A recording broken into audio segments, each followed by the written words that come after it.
Well, hello everybody. Welcome to today's webinar. It is the top of the hour, so we're going to begin our webinar. Today's webinar on a part of our Go Global webinar series, How to Sell Online in the USA.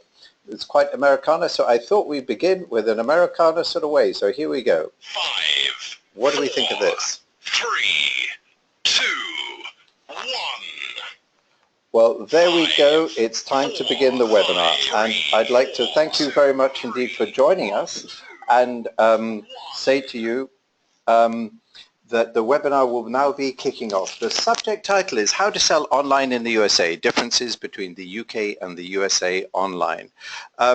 So thank you for joining us wherever you are. My name is John Worthington. I am the CEO here at IBT Online. I have the huge pleasure of introducing today's webinar. I'm back in the UK. I'm in our London offices with Susanna Hardy, our Director of Client Services. And we're pleased to be joined today by Ian. Ian Storlem is the Executive Assistant of the Institute of Exports. And we are pleased to be presenting on the subject of UK to US online trade. Now, considering the current context of UK trade and, shall we say, the recent relations with the European Union, it's a pretty relevant subject. The US is, after all, the number 2 market for UK goods and services after the European Union. We have a really educational webinar prepared for you. This has been prepared by Susanna and a number of her colleagues. We have a priority, a main objective to provide you with useful information, practical takeaways to help you be successful in selling online in the American market. Now, before we really kick off, just a little housekeeping. Do know that this webinar is one of a series. IBT has been running its Go Global webinar series for 3 years now, so there is a rich catalog, a back catalog of webinars. If you go to www.ibt.onl/resources, you'll find the backlog there, the catalog, so it's come on demand. And going forward, we have webinars going forward, so same URL /webinars. This webinar will be approximately 45 minutes with a brief introduction to by myself, and as I lay out the program, then I will be handing over to both Ian and Susanna. There will be 3 polls, so please, the polls are, it means get ready with your mouse. We'll be launching the polls and we'd love you to participate, to have your feedback and your opinions. There will be time for questions at the end. Now on your screen you've got questions, you can see it in the bottom right hand there. Please click that, open it up, submit your questions, and at the end we will have our Q&A session. There is also a chat box. If you wish to chat, don't hesitate to do so. You will get responses. At the end of the webinar, there will be a brief survey. So please, when we're getting to the end, do give us an extra 15 seconds, a few questions which will help us better serve your interests related to selling online in the USA. And finally, do know that we're pleased to provide you with a copy. So this will arrive by email link on Friday. So now sit back and get yourself a cup of tea or perhaps coffee, get some biscuits, and get ready for 45 minutes of really useful information as we can help you to sell online in the USA. I am going to take this opportunity to present Susanna. Susanna Hardy, the picture bottom left hand of your screen there. Susanna is IBT Online's Director for Client Services. Susanna heads up our global operations, focusing on helping companies how to use the internet, and that is the internet to grow sales, grow brands and business internationally. Susanna is very international herself actually, and has lived and worked and was educated in the United States, that is in New York, as well as in Europe, that is in Brussels, London and Paris. Susanna has significant experience in international business over the past 20 plus years and has worked with a wide spectrum of companies to help them develop their international business. A word on Ian. And Ian Storlam is the executive assistant to Lesley Batchelor, who normally would have been with us today. Lesley is unfortunately unwell, but Ian parachuted in. We're very grateful for Ian joining us. Thank you so much. The Institute of Export today, a hugely important organization, above all as the UK endeavors to grow its exports. And Ian is responsible for much of the Institute's research on international trade issues, and it ensures that the Institute is fully briefed for the numerous government and business events that they are invited to attend. So a word on IBT, a word on IBT Online. IBT is a private company. IBT, it stands for International Business and Technology Online. We've been in business since 2002, and we are effectively champions of trade. We're great believers in the importance of trade, and we believe in trade through website localization and international online marketing.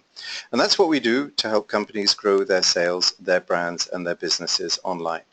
We work with companies to establish and manage their online presence. IBT has a significant and privileged position with regards to the US. In the US, the State International Development Organization is an organization that unifies US states and brings them together as a collective body to represent their trading interests. And we have been privileged to be awarded the Champion of Trade Award for our services in the interests of trade and online trade. So if we just move to the next page, we'd just like to just sort of put this in context. Today we're very excited to be talking about an extremely important subject, that is UK to US exports of goods and services. But I'd just like to put it in its context. As IBT, as I said, we work with 15 US states through the SIDO organization. So that's like each state has its own UKTI or DIT. And we work with them on their trade programs. The US, what is the context of today? It is worth flagging up as we dive into this subject of America First. And America First is actually a very real thing. They have a new US trade representative. And as they've said in the FT, you know, buckle up your seatbelts for a bumpy ride. Bob Lighthizer is a well-known, he's a lawyer, he's an international trade lawyer, but he is a free trade critic. And you should understand, we need to understand what this actually means. For many years now, he has advocated for trade remedies in cases that seek to protect the US from what they consider to be unfair trade practices. At his Senate, his recent Senate confirmation that was on March the 17th, he said and reaffirmed his commitment to President Trump's America First guidelines. Effective enforcement of law is essential, the indispensable element of the strong and effective trade policy for America First. I just want to point this out. Tomorrow I am in London with the Virginia team, a team from Virginia, and then I am flying to Boston on Friday. And all of that simply to say that in this changing context, in May, I will be meeting with the US trade team. There is an organization that we all get together and talk about that, so I will be interested to hear what they say. But America First is a reality, and how that pans out is going to have a direct impact on what we can do, how we can export and grow our exports and services. So I just want to give you this heads up. It has implication for all UK exporters to the US. The message is, get local, get American, and one way to do this is to get online and have a dedicated US online presence that says you're serving Americans in America. They will be privileging this in the future. So that having been said, I think we've probably said enough on the context, enough on the introduction. I would just now like to say, Ian, please, can I begin to hand to you? And I thank you very much indeed. And Ian, over to you. Thank you, John, for that introduction. And good afternoon, everybody. We're delighted to be taking part in today's webinar with Institute members IBT. For those of you who are not familiar with the Institute of Export and International Trade, I'd like to tell you a little bit about us. Established back in 1935, the Institute of Export and International Trade is the professional membership body representing and supporting the interests of everyone involved in importing, exporting and international trade. Our mission is to enhance the export performance of the United Kingdom, both by setting and maintaining professional standards in international trade management and export practice. And the first way we do this is through our program of short courses. All of our courses are designed to give you the skills and expertise you need in the challenging and often complex world of export, import and international trade. And we have a range of 1 and 2J courses available no matter what level of experience you have. For example, our course on UK and US export controls might be one you'd like to look at following this webinar. For those of you whose business might have more specific international trade issues that you need to address, our in-house training, which can be tailored to your business needs, can be a really cost-effective way to improve the necessary skills of your international trade team. In addition to our training courses, for anyone who is looking to advance their career or even upskill their employees, we have a range of career-boosting qualifications. These range from an entry-level qualification for those that have little or no experience, right the way up to a master's degree, which we do in conjunction with the University of Warwick Business School. All of our qualifications are delivered online with tutor support and are designed to fit around and complement a full-time career. In fact, as part of their study with us, students will plan, research and implement a work-based project that can act as a useful strategic management tool for your business. And finally, joining the Institute can give you and your business many additional advantages, from access to our helpline for advice on any export issues you may come across, to discounts on our training courses and great networking opportunities with international trade professionals and thought leaders. The Institute provides you a voice for your ideas and your concerns. We represent your point of view, and we will feed these back to government, HMRC and other influencing bodies on any issues that impact you and your business. We believe that now, more than ever, membership of the Institute of Export and International Trade is an imperative for any individual or business involved with global trade. Okay, that's a little bit about the Institute. So I'm going to hand over now to Susanna for the main part of the webinar on selling to the US online and the differences you need to be aware of between the UK and the US. Susanna. Hey, Ian, John, thank you both so much for that. That's fantastic. What a great introduction. We're going to get straight in on our discussion here.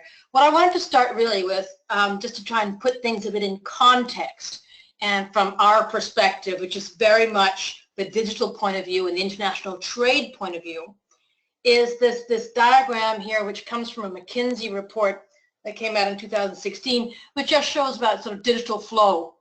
And, you know, it is worth remembering that, you know, 15 years ago, we didn't know what digital flow was. You know, this is all very much brand new. And as the report points out, these digital flows are now have a greater impact on the economy, have a greater delta effect, as it were, on GDP growth than the actual flow of goods, of historical goods and trade, goods and services and trade.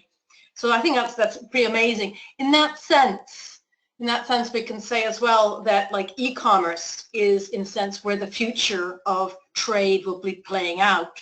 I mean, the conventional trade and trade routes are rather in decline. So global cross-border e-commerce, you know, a lot of the consultants like McKinsey and people like that are thinking that that global cross-border e-commerce will be more than a quarter, like 25% of total global imports and exports within the next 5 years, which is just, you know, again, in context, didn't even exist 15 years ago. By the way, it's worth pointing out that by far the biggest pipe, the biggest flow is between the USA and Europe and including the UK. So this means for us, just on a very big macro side, this means for us that for most companies today, your company website is the most important sales tool you have. And I think that's really the thing we wanted to highlight with this. And going with that, our point of view is that mid-cap companies, small, medium-sized enterprises, the SMEs of the world, can really harness the online tools that are now available to level the playing field between them and the big guys, so that it no longer it's no longer beyond a company's means to stretch itself and reach into export markets in an effective way. It's no longer impossible to grow your brand internationally and globally. And that's, I think, the thing that gets us very excited about this, because this is where we sit, basically. This is, international trade, online, SMEs, private sector. This is what we do. So this is the basis of that is this very firm belief that using online tools, digital tools like websites, like international marketing, like localization, what we call localization, can really allow you to get leads in export markets, grow sales in export markets, develop brand in export markets. Now, this next slide just has these pictures on it of two huge companies, global brands, multinational companies, but I was just wanting to highlight them really because I think they show quite well how the big guys are using their websites to anchor themselves, to implant themselves within the local market. And this, they're just subtle. Coca-Cola, for example, is recognizably Coca-Cola on all of its websites. But there are differences. Brazil is one of the most active social media markets in the world, and therefore Coca-Cola has privileged the sort of social media side to it. In India, they have a very different distribution network system, and the actual Coca-Cola is sort of one of very many brands that they distribute there, so it's a little bit different. And again, it's all about the product. I think I deliberately chose the bottom pictures. Jaguar, this is Jaguar UK versus Jaguar US. And they're both kind of like a little bit James Bondy with at your service. The one on the right has someone that actually looks like, Daniel Craig or something, and it's all about mean and business, and it's this Jaguar car going up. And on the left, the US one is a little bit softer, less obviously James Bond, but it's still at your service. So there is still sort of a token gesture there. And I think these are the kind of subtle differences which very large companies are using to highlight some of the points about their websites. And without even going to this sort of level of depth of design change, we think that mid-cap companies, good, solid exporters, digitally literate exporters can really take advantage of the web and do this. Now, talking about the USA, let's get stuck in there. But before I do, I just want to, remind us of one of my favorite New Yorkers, a fellow New Yorker. For us, growing your business in export markets is all about being there. It's about being present within the market, recognized by the local market as a local, strong, trustworthy brand that they can do business with. So you need that trust for the buying experience. That comes with localized websites. So there you go from Woody Allen. 80% of success is showing up. Susanna, I love it. You like your Woody Allen, and I guess he says it, doesn't he? He says, be there, be online, and well... He's in New York. Okay, we have a poll, please, everybody.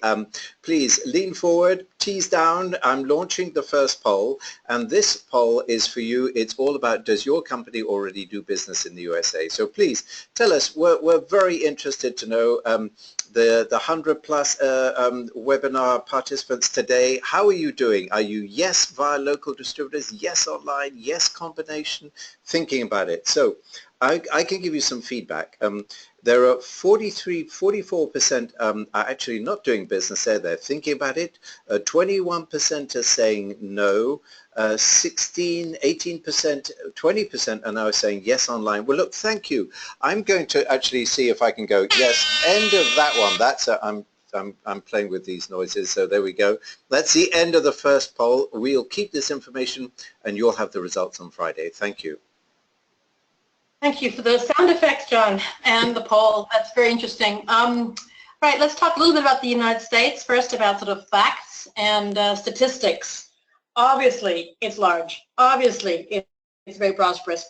It's worth remembering it's also easy to do business in. Particularly, the USA is a very early adopter. So it's a market where the lead time, the buy-in time for most products is quite short, which is a great relief to anyone who's done business in many other parts of the world where lead times can be very, very long. But the Americans can also switch off pretty fast.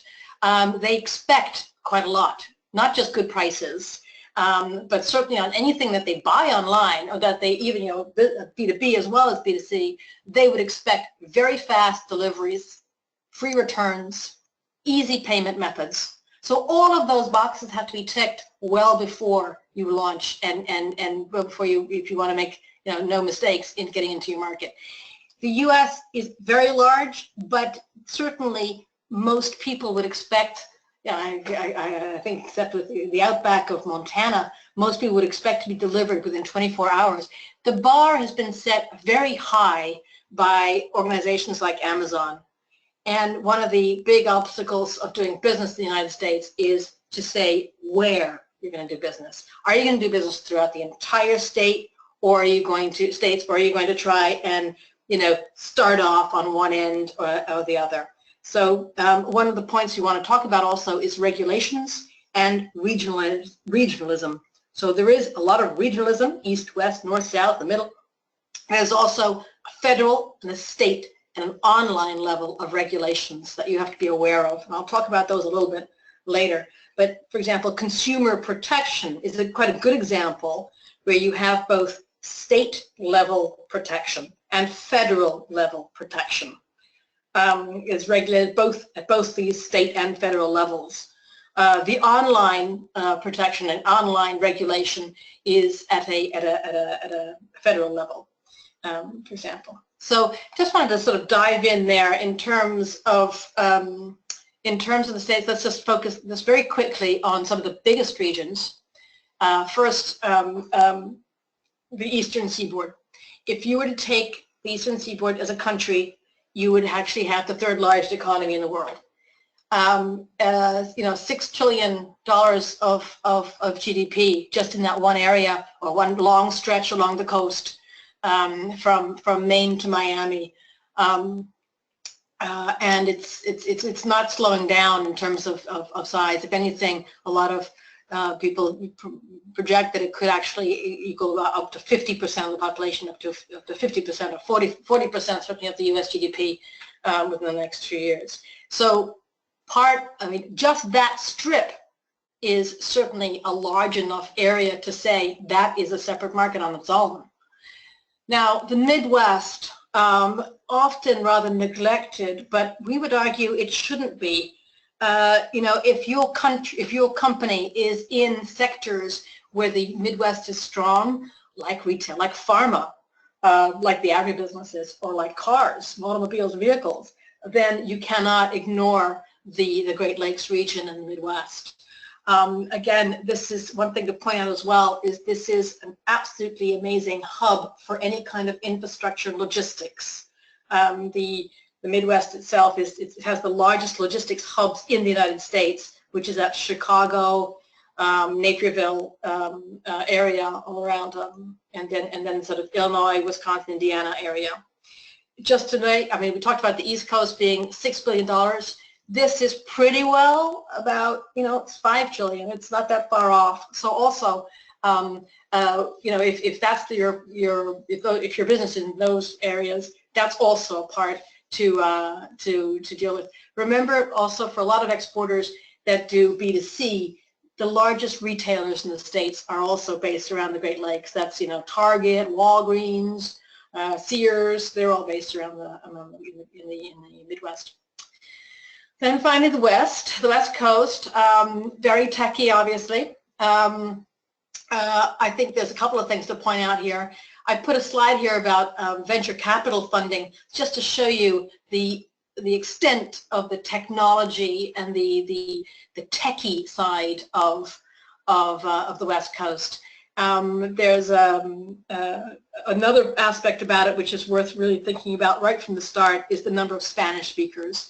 And given the demographics and birth rates, this is a very fast growing and fast becoming affluent subset of American people. So worth also thinking about if you have products that, or have a company that deals with in Spain or with Spanish likely products, that's also worth thinking about as well.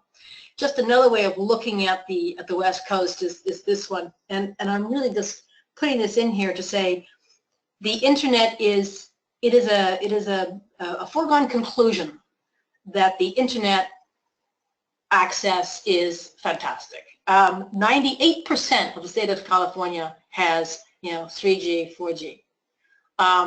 These are some of the largest internet exchange points in the world, and there's 3 of them, one after the other along the Pacific. It's hard to understate how important it is for anyone on the West Coast to have access to internet, have the first thing they do when they hear about you is they will look for your website, they will judge it, they believe that it's online first. So worth remembering as well for that. And then finally, I guess, the big businesses that are out there, again, the logistics side, yes, but also a lot of things like the tech and agri-foods. So that's sort of the main points about the states in terms of facts. Now I want to talk a bit about online as well. Online, B2B is up to 2 or 3 times larger than B2C. It's hard to get numbers on it all the time, but basically it's roughly twice the size of the B2C. Both are growing at low double-digit numbers, but nonetheless double-digit numbers, and I think that's worth thinking about as well. So while retail e-commerce grabs more headlines, actually B2B is where the biggest sales and growth figures are. Now for US B2C, about 52% is manufacturing, and for B2B, it's about a similar size. As I said, they're both growing at about plus 15% per annum, or perhaps a bit lower, between 13 and 15%. I think the other point that I wanted to point out with this slide is the extent of mobile. So mobile has now become absolutely ubiquitous, and the real swing date was Thanksgiving 2015. Thanksgiving is one of the big shopping holidays. You think people just eat all weekend. In fact, they go online and they shop all weekend. And Thanksgiving 2015 was the first time ever that online shopping went more mobile than PC. So it was obviously so mobile overtook PC e-commerce. In Europe, the UK is by far the largest m-commerce market. About 28–30% of consumers use their smartphones and tablets for shopping. So my guess is that the audience today and UK companies would have good experience with this and know from the start that any website has to be fully adapted to any type of format. So whether it's tablets, smartphones, computers, all of it, you have to make sure from the very start that your website is reactive to all formats. Then the other big trends I wanted to point out basically is cross-border, user experience, and regulations. We have webinars on each one of these as separate items, and if you want to drill down as separate discussion points, you can. Cross-border trade is basically, it's someone in Ireland buying a product in the UK. It's a Dutch person buying online in Germany. It's a US person buying it in Canada or in the UK or Mexico. That is cross-border. It is absolutely exploding across the world and is becoming a major drive for a lot of companies and how they look at their strategies. At the moment in the in the US, it is growing at about 50 to 70% per annum. In part, this is to do just as people get more at ease with working across borders, but nevertheless, we find that again and again, even if they're cross borders, what they want to do is they want to buy in their own language across the border. So just because you cross the border into Canada doesn't mean that you feel comfortable doing something in French or Spanish for Mexico. You want to have it the way you want it. So that gets down to user experience. And American shoppers and American companies are used to getting great user experience. It's called, in the online world, it's abbreviated to UX. Now, UX is really important for Americans. If they do not have a first line that says, you know, we care about our consumers, we care about our companies, they may very well switch off that website. And we would really recommend, what works really well is a very cost-effective way is just to try to get some kind of interactive content. A lot of images, a lot of videos, a lot of testimonials. And again, this goes together with building brands and building a community around your brand that can reinforce it in a local market. Finally, regulations. The U.S. and data privacy, as well as consumer protection, actually, is much less stringent than in Europe and in the UK. It's much more liberal. However, the tide is turning fast. And we would say to anyone looking to build websites in the U.S. and looking to engage online in the U.S., be aware of it now. It's coming soon. So, you know, get ahead of the curve and make sure that you are well aware of how that's, of what that's going to look like. So finally, social media in the United States, it is omnipresent. 97% of the 100 largest companies in the United States have a Facebook page, let alone social media aspects. Consumers and businesses expect their suppliers to have a Facebook, a Google account, maybe a Twitter. They expect them to have a LinkedIn account. It's used in a slightly different way sometimes than you have in the UK, Facebook in particular, but nevertheless you should start from the very beginning to think about having online social media strategies for the United States.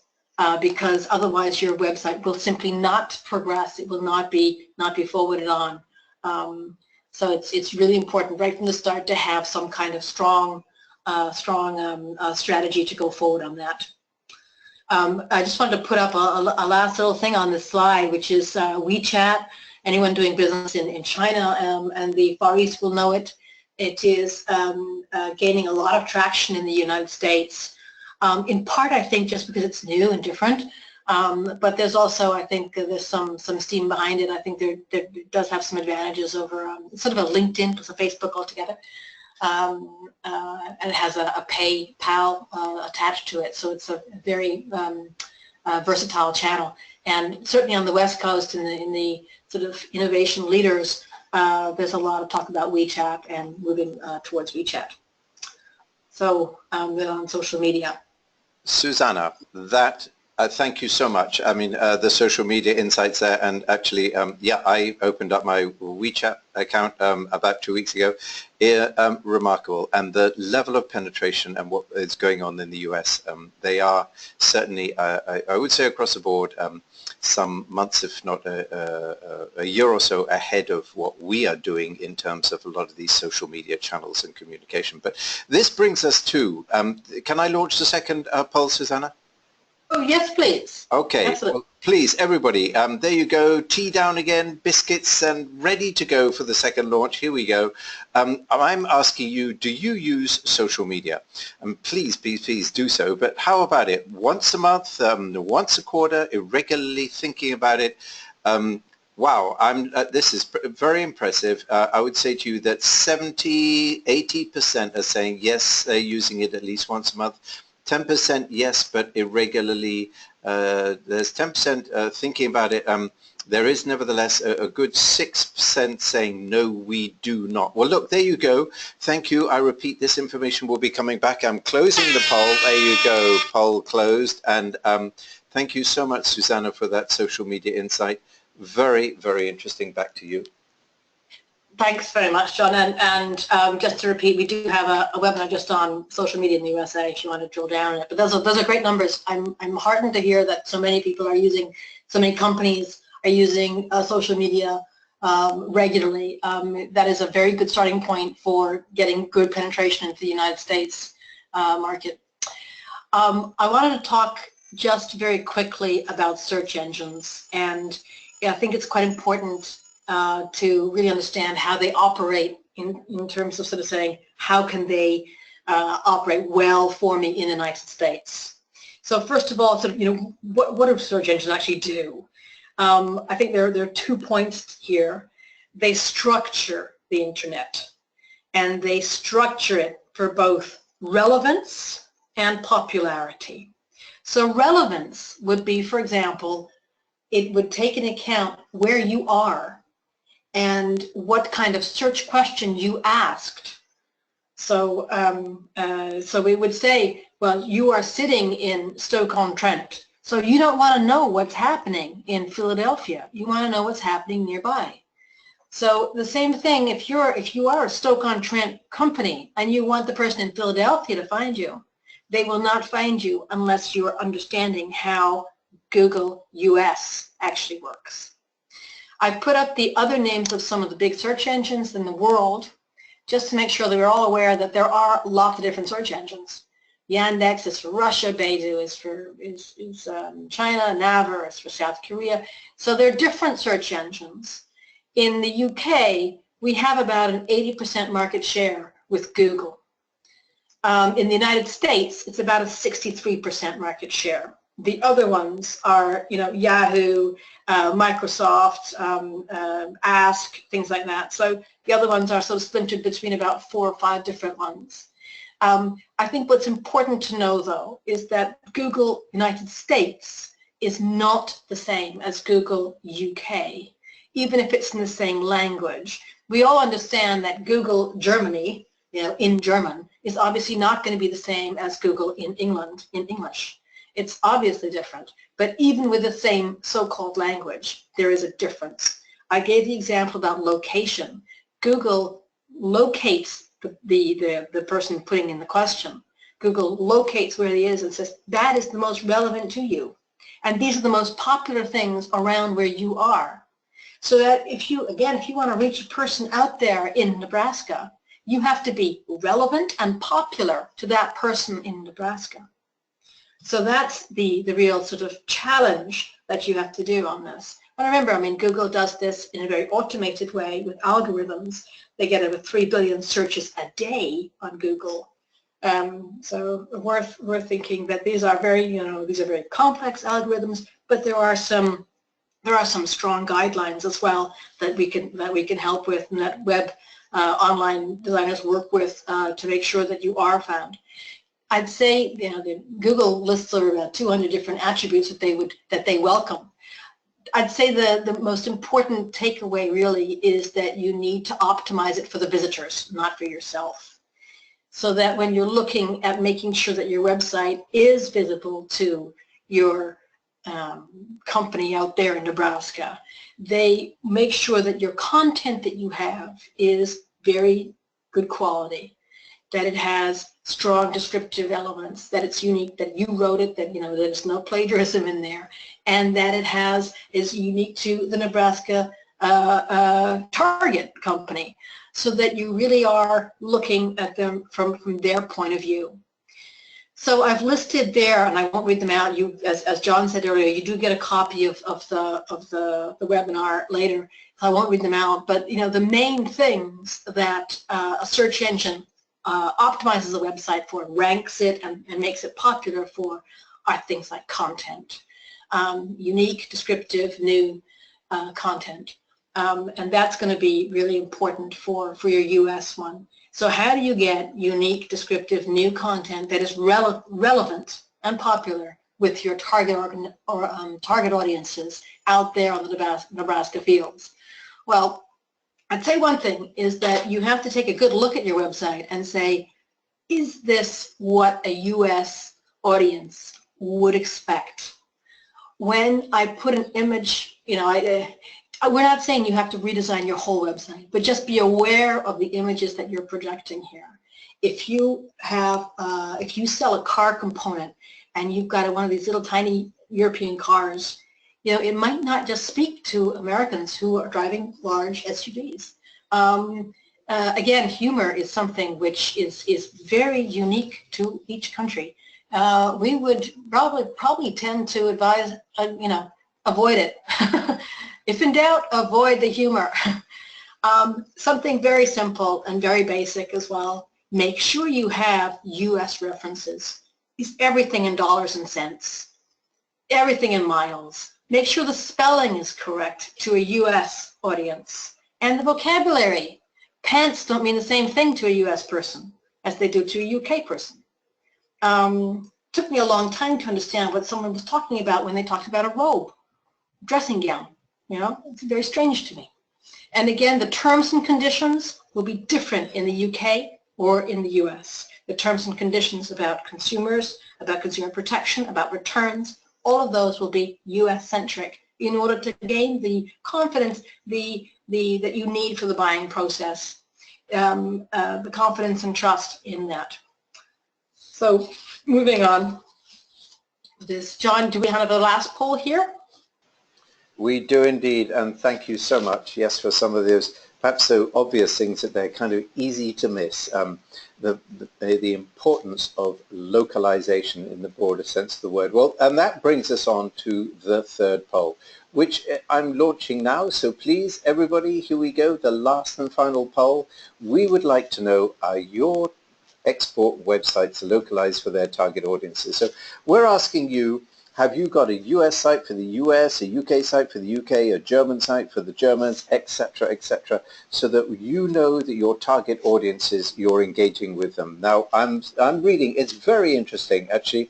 30% are saying yes, 30% are saying thinking about it, and 30% are saying no. So I'm saying thank you, and I'm closing out the final poll. That was very interesting, and Susanna, I hand back to you. Thank you, John. That's very interesting indeed. I want to show some examples now also about what localized websites look like for the United States, some sort of case studies. Although the very first one I have is actually a localized website. You know, why do we do this? And this is actually an American company for a Chinese website, so it's not U.S. focused in that sense, but it's nevertheless a good example. One of the reasons why you localize a website is in order to support the in-market partners that you have, because you know it's not enough to sort of give them a brochure or something like that. A localized website allows you to centralize all of the material that local in-market partner needs. And that's, I think, one of the important things that it's worth remembering for when you talk about localized websites. These are really, you know, you can put all the data sheets, all the marketing material that a local distributor would need, and then allow the distributor to use that website and show that website to prospects in order to close a deal. This is an example of a company who sells very high-tech products, and one of the issues that they had was that their in-market partners were great salesmen, but not always engineers, and didn't always understand the full technology behind the products. And the website just simply spoke for themselves. It allowed the products to speak directly to the clients, through the prospects, and was therefore able to close some deals very quickly. If you want to hear more about that story, the case study is on our website. Another reason why you use localized websites to grow your sales, again supporting distributors, is when you have what we call a B2D model, so you do rely on multiple distributors. This is a company who has a US website and a UK website. So, and again, it's typically one of our companies, one of our clients. It's a privately owned mid-cap company. The interesting thing for them is that they have a lot of different sectors. They sell to other companies, they sell to schools, they sell to local authorities. They have a lot of different verticals, which means that they can have 3, 4, several distributors in any one market. So finding distributors is, a really important part of their job, a really important challenge for them. They need to find many distributors in each market, and they need to have really good distributors. So one of the reasons that they built localized websites in the USA, in the UK, and also in Germany, by the way, was to make sure that they identify really good distributors, that they poke up above the crowd, as it were. They're the needle that sticks out of the haystack when really good distributors are looking for really good products. They find this company. So I think it was interesting as a great example of a way that a company took its website to say, one of the functions of this website in that local market, in the United States, for example, is to find local distributors. What we could do is say, take a website and say, we need to find a distributor in the greater Chicago area, and then put out social media for that Chicago area, and put up onto the website, if you're in the Chicago area and you want to distribute our products, get in touch, and so on. So that's the kind of driving forward social media campaigns, using the website as a leverage to then find the distributor, or basically allowing good distributors to find you. And that's the key on that one. Then this one, again, has a UK and a US website. They're actually based in Bristol for the UK side. And again, it's this is a different another take on it. It's basically allowing the in-market partner to find leads. So once the lead is found, the in-market partner just takes it and runs with it. It's also a way, one of the ways they wanted to use their website was to optimize trade shows. They do a lot of trade shows. Trade shows are expensive. Spend a lot of money on trade shows, and you don't always know what the returns are. One thing about having a local website is that you can measure the returns and also drive directly into that trade show and generate leads for the trade show and for the in-market partner that's going to the trade show. So that's really, again, another aspect about having localized websites that work well, and that's one of the reasons why companies put on these localized websites into the United States. Finally, this is another UK company. This one has a couple of different websites. They've got a US website, which went live fairly recently, and I think it's really interesting on their website. They have, they have these American-looking trucks, and they have these American-looking. It looks like the Pacific Highway. It looks very American to me when I look at it. And again, that was not an expensive. These are mid-cap companies. These are not companies with they are companies that are private sector mid-cap companies, and they're not building hundreds of websites. They're building websites which will work best for them in those local target export markets. Now, right from the start, it was really important that they have a big social media campaign as well, and again, because they work for government and the public sector, so that the quality assurance and brand is really, really important. And I just want to say a word about this. We talked earlier about some of the main important attributes of localizing a website. One of the first things you should do is buy your local domain name. So if you don't already own your .com, it's worth buying it, making sure you own that. Nobody else does. So this allows them, a localized website allows them to reinforce gently, regularly their message about quality, about content, about how the work they do, so that when these huge contracts do come up, they are front of mind for the local authority and local government. And again, this sort of brand. Your brand ultimately is your most important asset for any company. And you should really sort of make sure that it is fully leveraged and fully used on the international frame and international markets. So I just want to sort of conclude with that, really, and I hope I've left enough time for some questions. Just as a summary, though, you want to say, you know, localized websites help exporters punch above their weight, really, if they're mid-cap companies, and allow them to reach into export markets and have real impact in terms of growing their sales and developing their brands. We have a lot of things on our website if you want to go on and check out other resources, and hopefully I've also left some time for some questions. John, if there are any questions?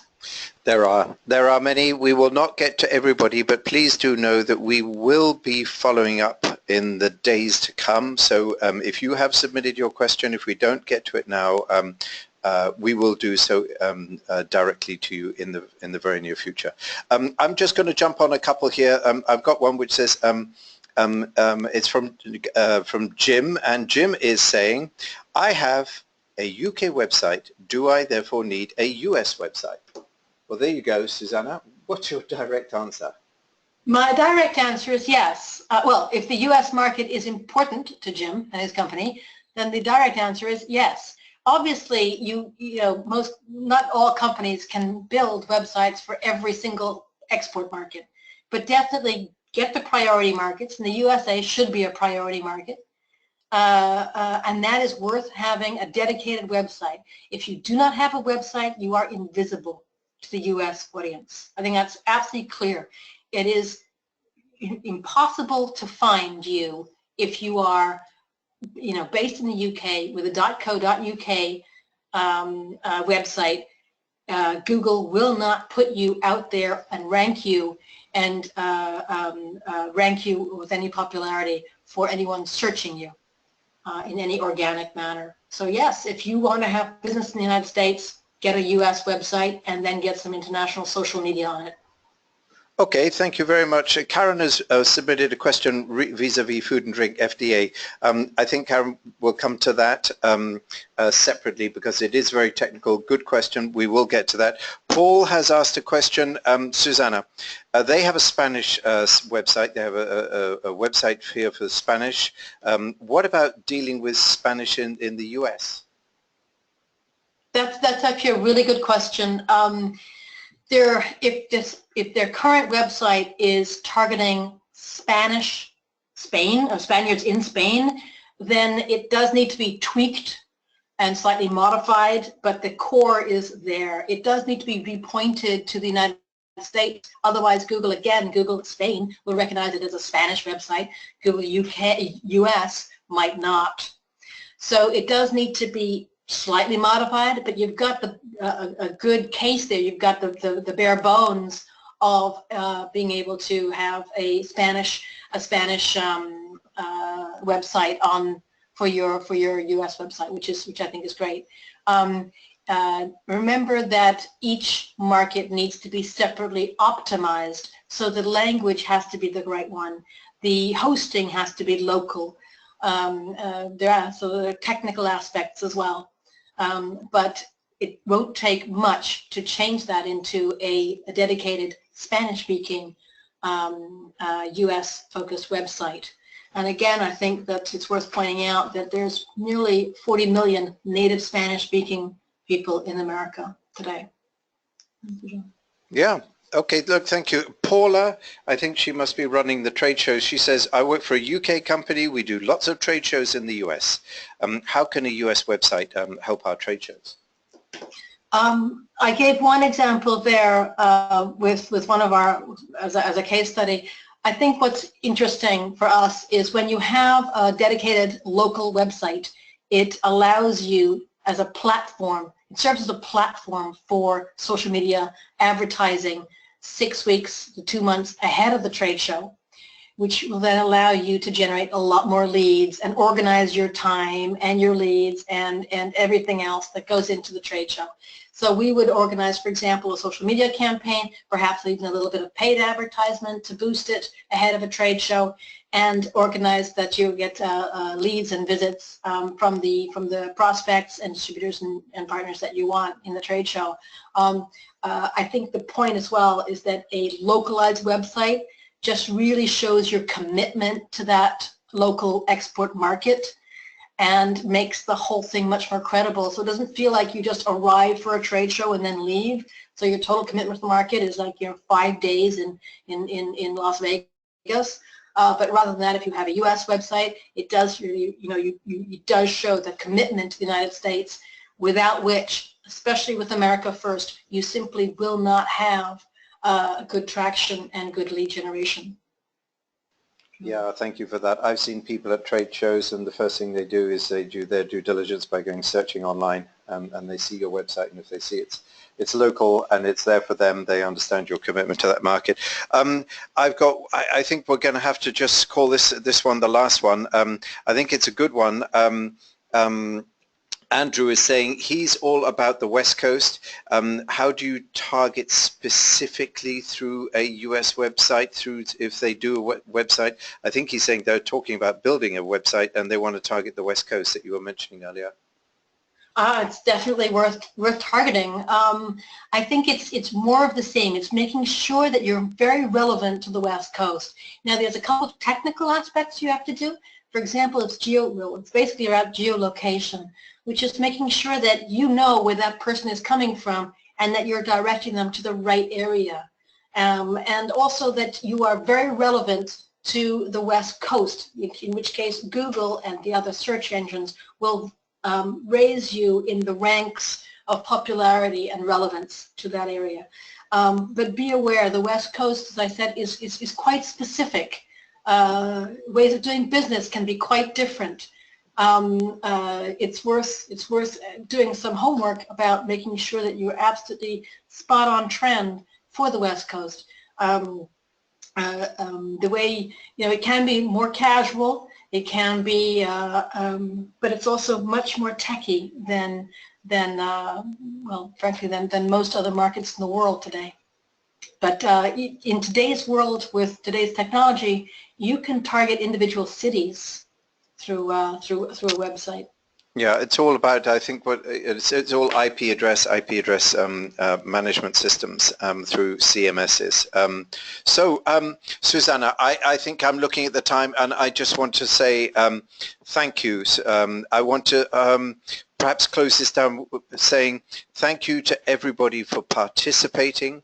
Thank you. I hope that you have all enjoyed today's webinar and found it full of useful information, that there are lots of takeaways to help you grow your business, your brand, your exports in the US. It is America First, so become America First. Get yourself online in the US and profiled for your target audiences there now. Please know that there is a quick survey when this shuts down, and we would appreciate a little bit of feedback. I would just like to say from everybody, this is for Susanna and Ian. Yes, I think you've done a great job, so thank you very much indeed from us all. And let us all now go and get local online in the US. So with that as an end, I will just say to everybody, thank you for joining us, and we wish you success in the United States and getting online in the US. Happy exporting. Bye.